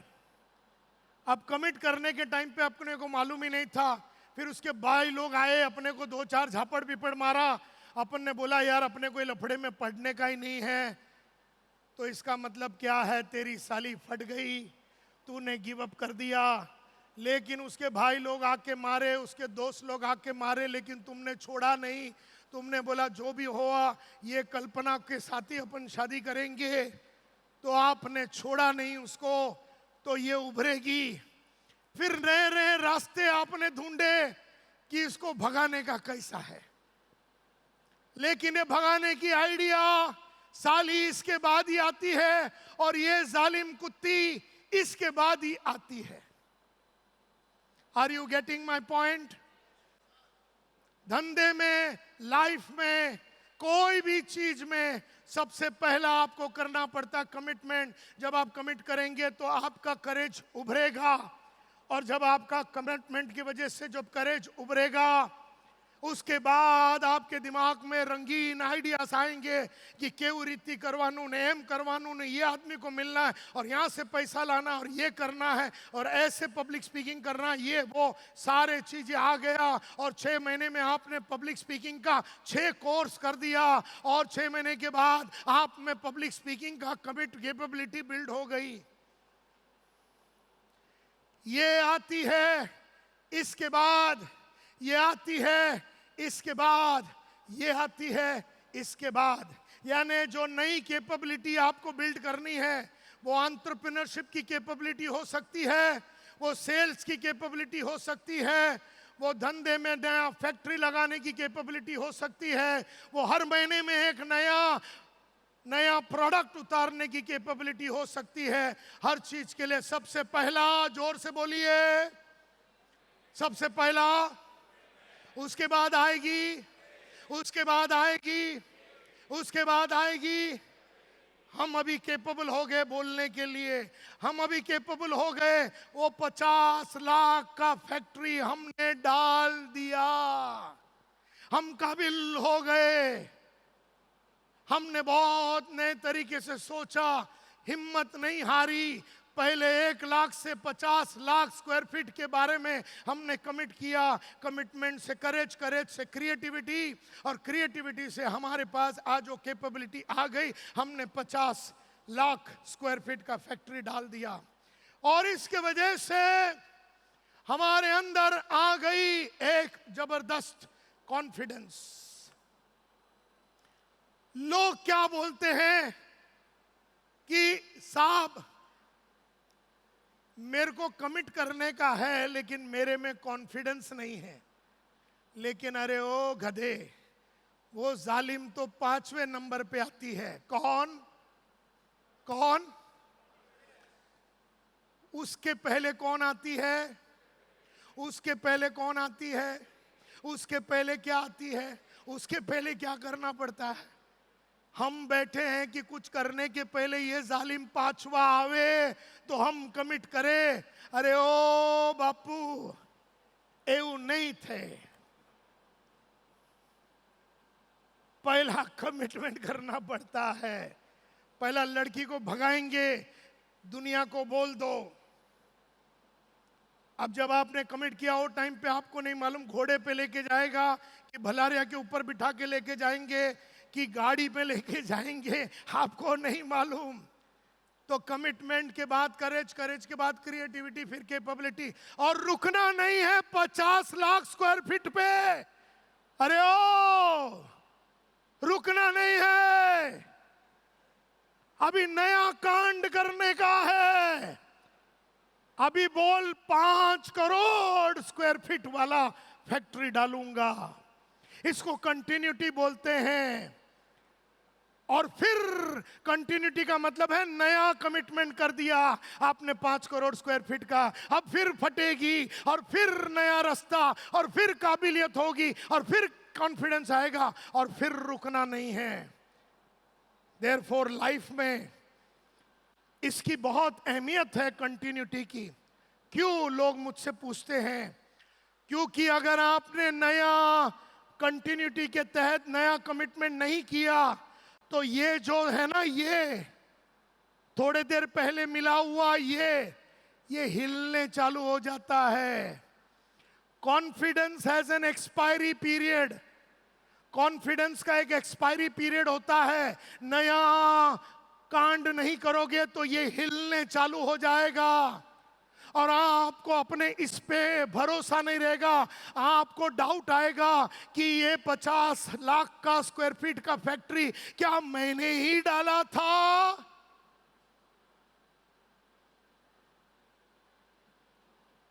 आपको डाउट आएगा। तो आपकी कैपेबिलिटी पीछे जाने, आपकी कैपेबिलिटी की धार खलास होने चालू हो जाएगी। आपका कॉन्फिडेंस एक्सपायर हो जाएगा। देयरफॉर ये दोनों को बरकरार रखने के लिए कंटिन्यूटी के माध्यम से नया कांड का डिक्लेरेशन कर दे, ये सुपरस्टार एंटरप्रेन्योर लोग करते हैं। ये साधारण लोग नहीं करते हैं। तो आप अगर देखिए, जितने भी लोगों का नाम आपने लिया, वो लोग साले यही कर रहे हैं।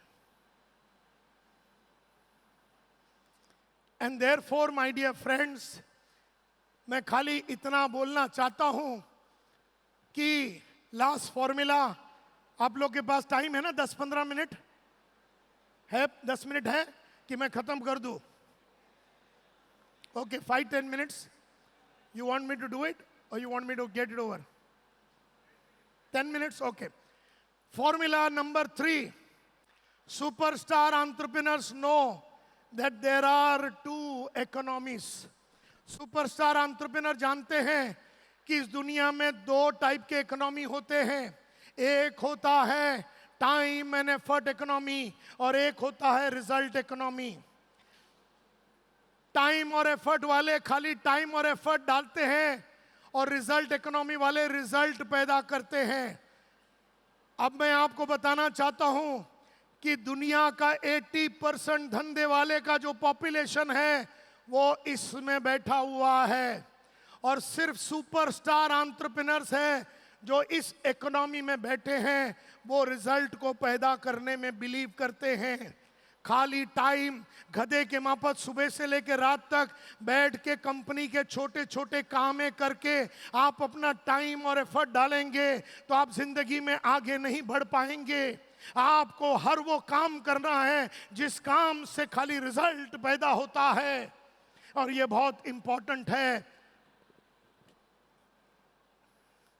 तो दो बातें इसके साथ करके मैं इसको एंड करता हूं। टाइम और एफर्ट इकोनॉमी वाला का सोच कैसे होता है?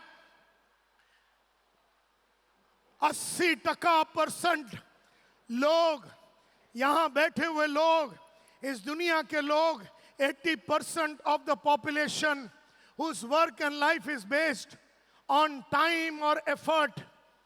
Accounting, this is accounting for 80% of the population whose work and life is based on time and effort.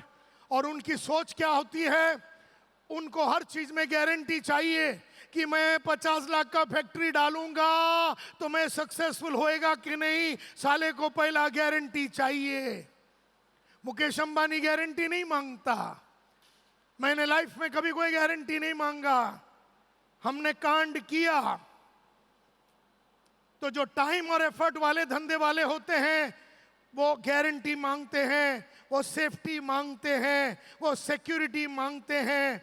वो खुश है जहां है, स्टैग्नेशन में है, जहां अटके हुए हैं उसी से वो खुश है। उनका टर्नओवर में बहुत बड़ा भयंकर ग्रोथ हो नहीं रहा है, स्टैग्नेशन में है, लेकिन वो टाइम और एफर्ट वाला है, वो उसी में बिलीव करता है। वो प्रेडिक्टेबल एक्टिविटी में घुसा हुआ है, निश्चित सुनिश्चित काम करता है, टाइम को बर्बाद करता है। वो आदमी बोलता है कि गवर्नमेंट मेरा देखभाल करे, हमारा एसोसिएशन हमारा देखभाल करे, दुनिया मेरा देखभाल करे, मेरे को नया रूल्स लेके आओ जो मेरे को प्रोटेक्ट करे, बैंक मेरा देखभाल करे, कोई तो मेरा देखभाल करे। इसको बोलते हैं entitlement attitude. I am entitled to be taken care of. I am entitled to be cared for. I am entitled to be loved. I am entitled to be taken care of. ये लोग बहुत complain करते हैं, वो हर चीज के लिए reason देते हैं कि क्यों नहीं हुआ, क्यों नहीं किया, केवी रीते नहीं हुआ, ये साले स्टोरी सुनाते रहते हैं। ये लोगों का जीरो या लो रिस्क टेकिंग एबिलिटी होती है और ये धंधे वाले होने के बावजूद जॉब वाले की मेंटालिटी रखते हैं। ये अपने ही कंपनी में नौकरी कर रहे हैं क्योंकि बाहर इसको नौकरी मिलने वाला नहीं है। बाहर तुम में से कोई भी आइटम को बाहर नौकरी नहीं मिलेगा, तो तुम साला क्या किया, तुम्हारे ही कंपनी में तुमने अपने आप को एक नौकरी का सेटिंग कर दिया।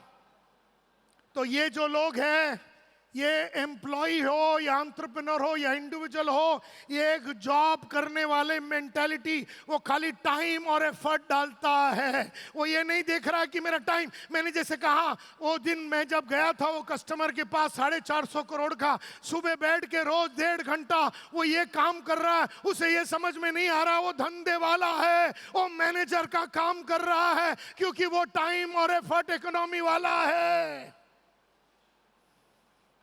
भूल गया साला कि मैं धंधे वाला हूं। और जो रिजल्ट इकोनॉमी वाला होता है, जो कि इस वर्ल्ड के 20% पॉपुलेशन का है, whose work and life is based on, ये बोलता अपॉर्चुनिटी किधर है? 50 लाख स्क्वायर फीट का नया फैक्ट्री डालने का अपॉर्चुनिटी है, चलो 6C यूज करते हुए कर डालते हैं। अच्छा अभी 5 करोड़ का अपॉर्चुनिटी है, 5 करोड़ स्क्वायर फीट, उधर हाथ डाल देते हैं। ये इनका डिजायर है ग्रेटर अपॉर्चुनिटी, वो अपॉर्चुनिटी क्रिएट करते हैं, टेक्नोलॉजी क्रिएट करते हैं, प्रोडक्ट क्रिएट करते हैं, मार्केट क्रिएट करते हैं, लीडर्स क्रिएट करते हैं। इनको फ्रीडम ऑफ एक्शन चाहिए, ये घबराते नहीं हैं, ये मल्टीप्लिकेशन ऑफ इनकम में बिलीव करते हैं। जो है उसमें एडजस्ट नहीं करने का है, जो है उसमें एडजस्ट नहीं करने का है, अपने को मल्टीप्लिकेशन ऑफ इनकम करने का है।